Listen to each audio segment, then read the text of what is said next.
serious. No, it's pronounced Igor. They're coming to get you, Barbara. Goonies never say die! Inconceivable! You're killing me, Smalls. The first rule of Fight Club is, you do not talk about fighting. I shall call him Squishy and he shall be mine. Say hello to my little friend!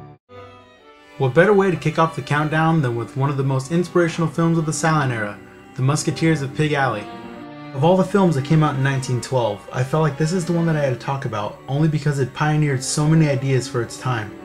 Not only the story of the film, but everything from the camera angles to the set design was completely original. Director D.W. Griffith knew exactly what he was doing when he created this landscaping film. The biggest reason this film was so innovative is that it was the first time that organized crime had been set to motion picture, making this the first gangster movie. The story is about a poor married couple living in the slums of New York City. The husband is a musician and has to travel a lot for work, leaving the wife at home with his ailing mother. When he returns, he's robbed by the neighborhood gangster and spends the rest of the film trying to get his stolen wallet back. In its entirety, the movie is only 17 minutes long, but that's what makes it so good. The fact that it's able to squeeze in so much in so little time. One of the biggest problems that silent films faced was trying to distinguish the characters. Since none of them could talk, it was very hard to develop a characteristic for each one, but here it's very nicely done. Especially with the lead gangster of the film, who in every scene is always smoking a cigarette. This not only sets him apart from all the other characters in the film, but all the other gangsters as well.